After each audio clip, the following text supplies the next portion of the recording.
Good afternoon, collectors. Welcome to Department 56. I'm joined this afternoon with our creative director, Rick Jackson. Hello. Oh, he speaks. All right. We have so actually Rick wanted to come on this afternoon because we have some exciting news, something to add to our website that Rick has worked extremely hard on the last couple of months. And I think I will let Rick tell you about it, and then we'll do a little bit of logistical information so that you can find it yourself. But we have a new video. Rick, would you tell us about it? Exactly. Well, we have our CEO, Todd Mavis, the CEO of Anusco Gifts D56. He'd come over to take a tour of Department 56, our offices in Eden Prairie, Minnesota. And we wanted to give him a good tour, introduce him to all the artists, all the staff at the Department 56.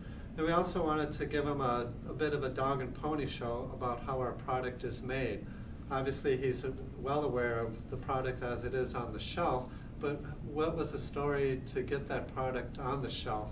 And so I did, for those of you who've gone to conventions back when we've done conventions pre-COVID, and I've done over the past years the dog and pony show about the sculpting process, the development process, everything behind the scenes that gets our product on the market.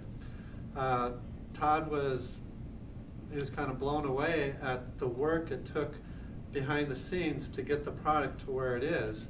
And he just thought, you guys must have a video of this somewhere, we should get it online. Well, we didn't have a video of that, and so he said, well, you guys should do a video.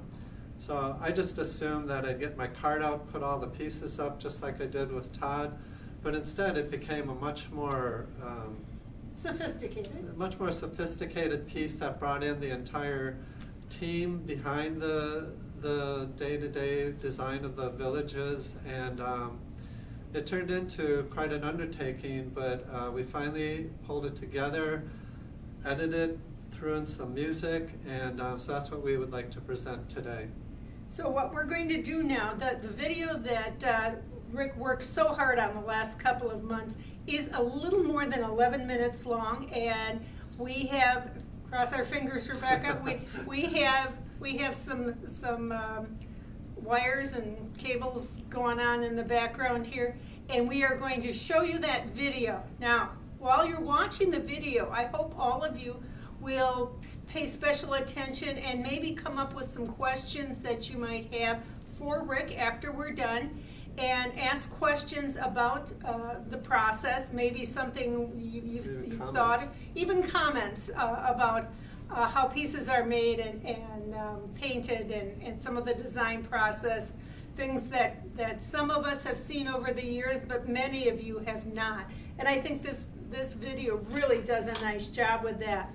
And so for everybody who comments or asks a question, we're going to put everyone's name in a hat, and we're going to have a really kind of a nifty prize here. This was something we did a couple of years ago. We did 1988 and 1990. We did books about our villages, and within that there were in the front there were some pictures about how the production went. And I think this is probably the only place really in print that we had our production process. Any real background. Any background on it, and some pictures. So what Rick suggested, and I thought it was a great idea, we have a copy of each one of these for you, and we are going to have the whole creative team sign them, and Rick has already put his John Hancock on the inside, and we'll get that process started. So come up with some questions, and so that when we're finished, Rick and I can answer your questions, and get your name in the hat. Get your name in the hat for a chance to win those. And then later this afternoon, you'll be able to go up online and see, if you want to watch the video again, you'll be able to do so. If you've got the 2022 brochure, in the very front here, there's a QR code that you can utilize, and it'll take you right to the video. Otherwise, if you don't have the brochure yet, you'll be able to go to our webpage at department56.com. Take a look on the title page, the home page, and in the blog section, there will be a link to this same video. And now, Rebecca, we'd like to watch the video.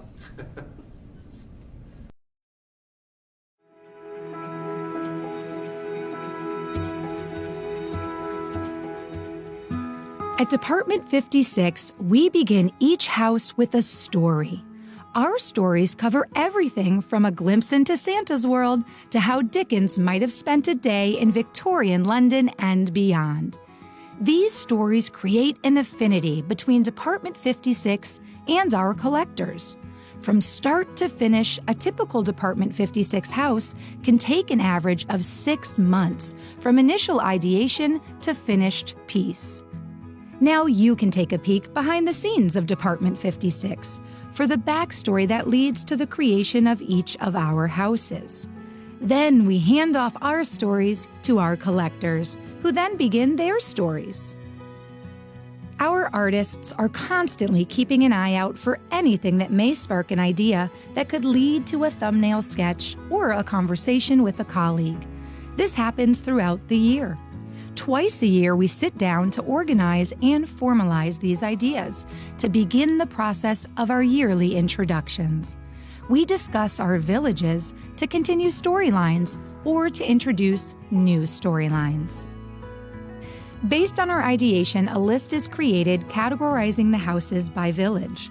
We then start the process of working with our artists to bring these ideas to life. We have artists of numerous backgrounds and talents on staff to help us with this process. Many have worked with Department 56 for well over 20 years. Each artist is assigned projects which play to their strengths. Working from the list and following through on notes from the ideation process, a clean sheet of paper is filled with thumbnails and notes until the artist chooses a direction. And then the art staff meets on a weekly basis to review works in progress. With the green light from the art review, the artist begins final design work on the house, starting with final sketching and then moving to final orthographic views. With final art completed, a 3D paper model is built to finalize sizing and to aid in the sculpting process. Hi, I'm Tom Bates. I'm a designer for Department 56, and I've been here for close to 25 years. So I have to say about thinking about my job, what I really enjoy about it is just the fact that I have just absolutely loved the people that I work with. Number one, the collectors, getting to meet them and their passion for our work. In reality, that's everything. I do love being an artist, and I am so happy that I found a job that I could come in every day and work on the creative side. But big picture is, it really is that people actually like the work and they collect it and because they really appreciate it. And more I think about it, my favorite thing is when I get to go out and I see these little kids and they're so excited looking at that. And then I think of, the people that own it, and maybe they're grandparents now, and they want those kids to get excited about it. I want them to let them put up their villages and let those kids really, really appreciate them because they truly love looking at and playing with the villages. Final art is handed over to our sculptor. They review the art and the paper model to plan the sculpting process. Each house is sculpted in pieces similar to the 3D paper model and are sculpted with clay, plaster, or wax. On this project, Kiri is working with plaster. Each house is created slightly larger than its final size to allow for shrinkage in the manufacturing process. Each piece of the house is sculpted using hand tools. Upon completion and approval, the sculpt is sent out for molding. My name's Kiri Namtvedt, and I'm a senior sculptor here. And I've been working at Department 56 for 22 years.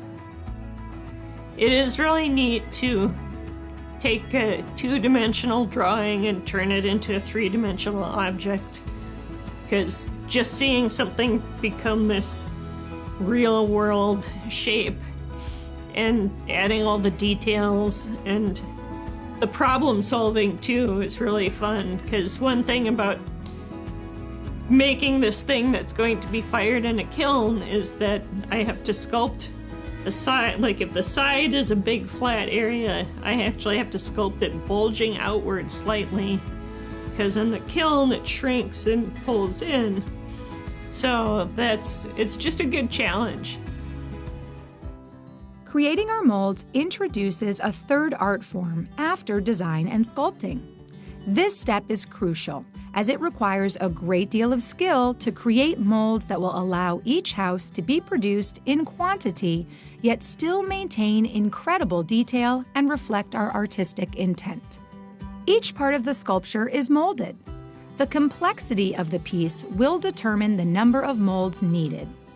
A simple piece will require 2 molds. This piece will require 5. A front, a back, both sides, and bottom. A parting line is established with clay, and then walls are created with glass panes. This will form the box where the plaster is poured. The sculpted mix has been treated with a mold release. Then a plaster mix is poured into the mold box. The table is slightly shaken, and the mix stirred by hand to remove air bubbles.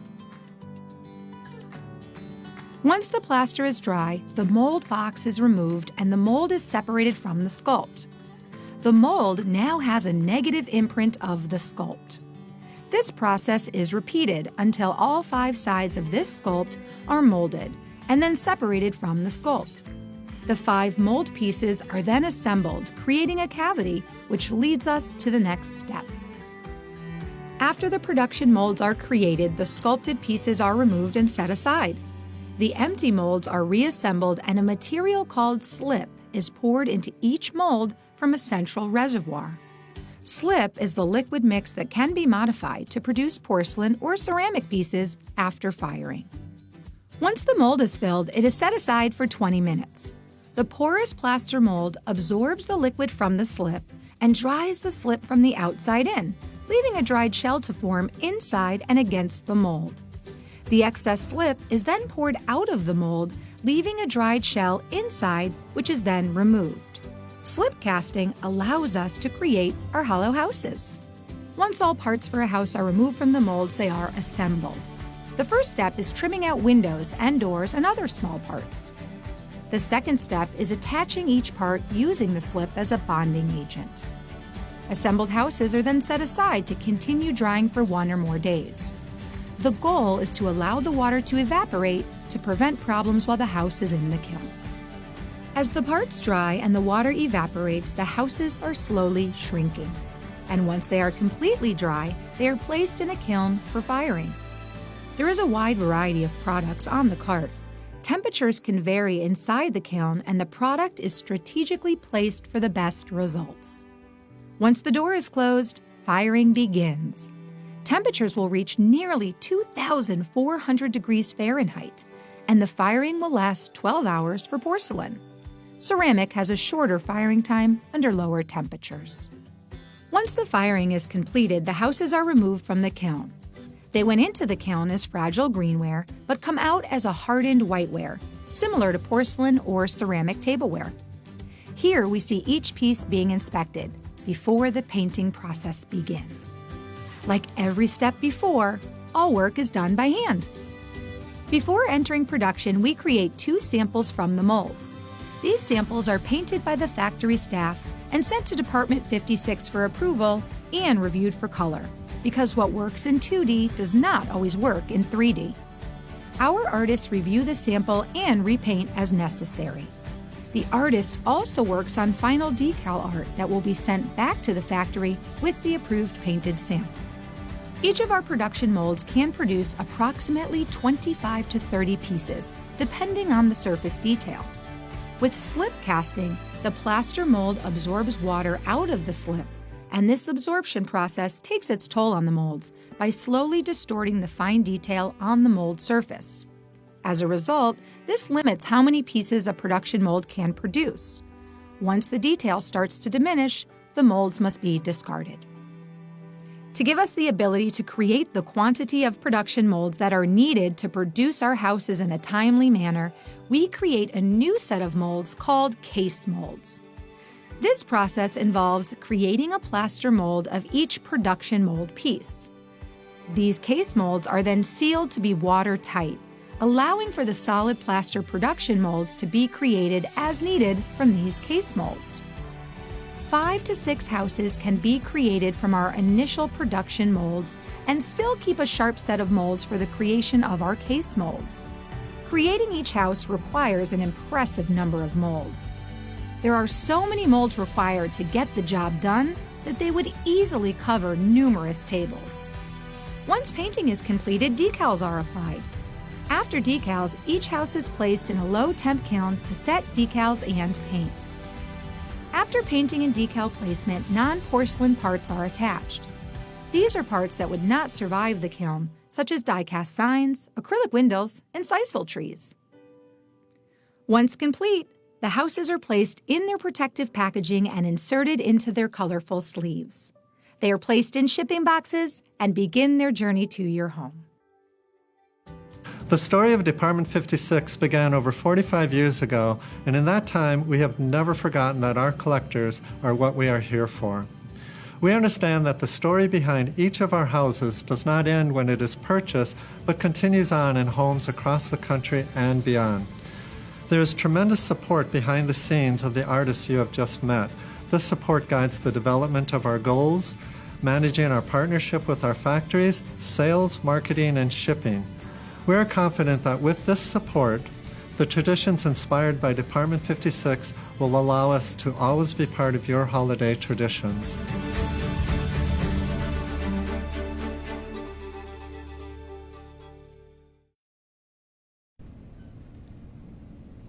That was really a wonderfully done video, Rick. Thank you. All right. It was a lot of fun, a lot of work, a lot of people stepping in to help. So it really a group effort and a lot of stuff going in. So I hope you all enjoyed it. And it's something that you can watch over and over to your you can use it for your club, you can share it with family and friends, Yeah, absolutely. just to show the real detail that goes into it. And I think that's what Todd was so impressed with it, that all the hands that have to touch these pieces. Exactly. The story behind the house is a pretty significant amount of work. I think there was already a question how long. Again, it's like 6 months just from the ideation, the list, till you get a painted piece. That's before the production And you starts. keep ongoing lists. I mean, if it doesn't work in this cycle, it may work next year, or it may Exactly. be something that will work down the road. The list is always fluid. The list is always fluid. It's always fluid. And Rebecca has been watching our Facebook questions that have been coming in from you. There's been a lot of comments, some really great questions. So Rebecca, if you could take a look at some of the questions, and Rick and I, mostly Rick, will be happy to answer them for you. Yeah, Virginia wants to know if we ever sell or give away the paste up or the little paper mock-ups of the houses. The paper models, for the most part, those are sent with the artwork to the factory, and just as they're an aid for our artist in terms of sizing and everything to make sure everything's working correctly, they also are a big help for the sculptor sculpting it. So whether it's sculpted in our sculpting studio or overseas, the paper model travels with them. That doesn't mean we haven't gotten some of them back, and But you usually don't. Yeah, but we've made requests to get them back for charity auctions and things like that. Mm-hmm. And that's the way, if you see or know of people who have a paper model, they've got them from a charity auction usually for a club event where the club is promoting a charity, and we'll auction off maybe sometimes some art, sometimes a paper model. That's how the paper models get out there. Good question. Travis is wondering, when a piece gets retired, are the molds destroyed? Yeah, as you've watched the show, you've got your production molds which run out of life as they're used. And then you have the case mold, which is the more permanent mold. The idea is when a piece is retired, that mold is struck or marked in such a way that it can't be used again. And so it would then be the retirement of a piece. Is the case, the mother mold is marked, broken. Brandon asks, on average, how many sculpted pieces in one house? So I think what you're asking in that case is we sculpt a piece and a number of pieces to take into consideration production considerations, draft, some technical issues like that. But a good rule of thumb is 7 to 10 pieces.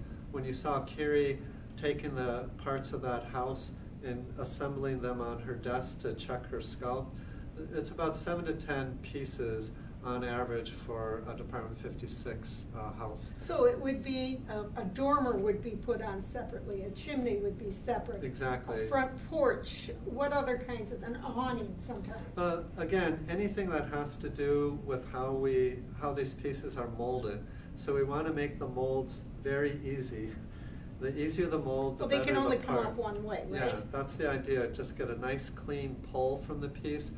And this house is the, what is it, the Rooster Inn? Mhm. This is, we have some models, just these large artist-made models from 40 years ago that were decorated in actually every building we've been in. They were in our executive conference room. Exactly. And that piece happens to be inspired by one of those models. They're wall-mounted models. And if you notice that piece, it has the stairway that's recessed in. Well, you couldn't mold that without a lot of problems. So that's why all those pieces come apart, so you can have access to get all that detail in. But typically 7 to 10 pieces to take into consideration the production. Right. Jill is wondering, are there any designs that are scrapped after attempting a mold or when using the mold before final production begins? That's a good question. Yeah, well, as you can imagine, I don't know in the early days, but we've been doing our houses for 46 years, and generally we can get the job done. You don't see a lot of people doing things like the Chrysler Building because of the height, or the Flatiron Building. Those are big buildings that really challenge the production cycle. They can either fall or fold. A lot of things can happen when you get away from your basic house. There was a house, I think right around when I started, we were doing a cathedral. It might have been the St. Mark's for Cathedral. Dickens Village, and it had 2 towers. And that might not be a problem today, but back then we were having trouble with the towers collapsing in the kiln. So the failure rate was quite high. So you take the pieces out of the kiln, and the majority of them would have failed because of various reasons. And so we had put all that design and development into this piece, and we just weren't going to get anywhere close to getting the expected production. It was a numbered limited edition, as I recall. And so we had to make a change up, and we actually moved it over to Christmas in the City, which at that time was a new village, and so we could justify smaller quantities, and that was a save of a pretty cool looking piece that we just weren't going to be able to make into a Dickens Village. That's as close as we've had to losing a piece. So the artists and the production people are all pretty savvy now as far as taking a look at the 2-dimensional art and saying this is going to work or this isn't going to work. Yeah, exactly. And again, I think we ran into some big challenges when we did the Times Square building, and the things we learned from the Times Square building aided us when we did the Empire State Building, the Chrysler Building, the Singer, the Woolworths. All those kind of big buildings was a learning process directly as a result of the Times Square building. That I think that was Christmas in the City's 2000 celebration piece with the ball drop.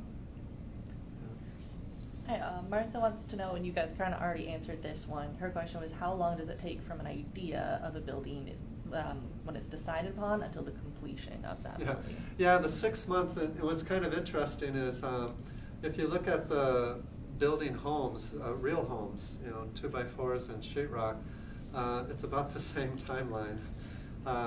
I've done volunteer work for Habitat, and that's kind of where they want to be. If they're going to break ground, they want to have a house in 6 months, or at least sealed up in Minnesota, so that they can finish the inside in the winter. but 6 months is usually a good rule of thumb for building a single-family dwelling. So we don't decide December 1st on another piece that we want to introduce in January. Yeah, exactly. Yeah, our goal is to, yeah, that would be too tight. So we're right we're now- way ahead. So what are the artists working on right now? We're working on January 2023, and we're considering April of 23, and already looked at a piece for 24. Wow. So we're trying to keep the production going, to try to keep all the moving pieces moving. But keep your ideas coming in. Travis is asking, how many kilns do we end up working with? How many kilns? Yes, how many Oh, kilns do we end up working with? yeah. Generally, the factories will have a couple kilns, and what they'll do is, like we have one factory that does porcelain and ceramics, so they'll operate 2 separate kilns to take on the demands of the two. The porcelain is a much higher, much longer firing, ceramic shorter, lower, and so the kilns are run to allow for the best efficiency with the porcelain and ceramic. But generally, 2 to 3 kilns, depending upon the quantity that goes through a particular factory. And as you saw in the movie, those carts are quite big and a significant amount of product on the carts. But yeah, once So the they're firing, on like a, what do I want to say, like a track? yeah, it's exactly like a train track. There's rails in the floor, and that's why he was able to move that cart in nice and easy. And because you So does don't want it bumps. keep moving as it goes through and then comes out the other No, end? this is finished? that's a tunnel kiln where you can put a piece on one end and it comes out the other. The kilns for porcelain, you put it in and park it, shut the door, run its cycle, open the door, and then pull it out. Yeah. And then the ceramic pieces get fired a second time for the glaze, correct? No, the ceramic pieces, they're both fired in one firing. There's a low firing to set the paint, but Oh, okay. Jill is asking, what happens to the original paint versions or the prototypes if the colors get changed? if you look around this showroom, you're going to find a lot of the signed paint prototypes. We'll put those into our showroom. Sometimes we'll use them, depending upon how tight the schedule is, to put in a showroom in Atlanta. We prefer to have first samples in our showrooms, but sometimes you have to take the approval samples and work with it. But Because it's really best to show the retailers exactly what they're going to be getting. yeah, exactly. So the purpose of the approval sample is to communicate what we want in the production. So we get a piece back, we want to change the trim, we want to change the color. We'll make those changes on the approval sample and we'll send it back. And based on the timing, we might paint two if we're really restricted on photography guidelines. And Kiri does most of that painting, correct? Yeah, well, Kiri does a lot of it, and the artists generally they'll do the house if they worked on it, but generally most of it goes through Kiri. Okay. One last question before we wrap up today. Oh, and I have to find a good one.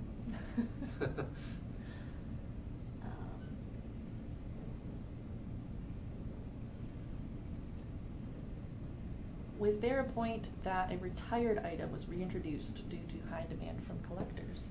I'm sorry. Was there ever a time that a retired piece was brought back? And I think this year's a good example of that. Yeah, we. That's a good one to end with. Yeah, that's a case of the neighbor's house. I Todd think and Margot. with Todd and Margot with the National Lampoon. National Lampoon Christmas Vacation. Back when things were a little feistier, sometimes we would retire a piece just to kind of shake things up. And sometimes we'll retire a piece because it's kind of ran its life cycle. That was a piece that I think was probably retired before its time, and we just got a huge demand for that piece, and so that's that's a time when we brought a piece back for sure. With And a few I think tweaks. that's the yeah. It's if you look at it, it's a different tree, the different topiaries, but I believe that's the only piece that we retired and brought back in a village. I think when we did the cathedral for our 25th anniversary, we underestimated the demand for the cathedral, and we actually Cathedral of St. Paul is one. yeah, the Cathedral of St. Paul that we did for our 25th anniversary, that one we were waiting to get the order fulfillment, and it turned into a big problem through miscommunication, and we ended up having to recast the cathedral of all pieces to That was hit a huge job. That was a huge job. That was And a you tough made it one. then in two versions, one with a gold dome and one with the patina dome. Yeah, with the patina copper. Yeah, one was copper and one was patina with the copper. So that was kind of a crazy situation. But yeah, so those I think would be the only two examples. Yeah, I think those are two good examples too, pieces that people are familiar with. Well, this was delightful. Again, you will be able to go to our website either using the QR code that's in the front of the brochure, or you will be able to go to our website and look in the blog section and be able to find the production video there and be able to view it as many times as you'd like. We thank you for joining us today, and Rick, thank you for joining us as well. Thank you. Our next Facebook Live will be April 7th, and we hope you'll join us, won't you? Bye-bye.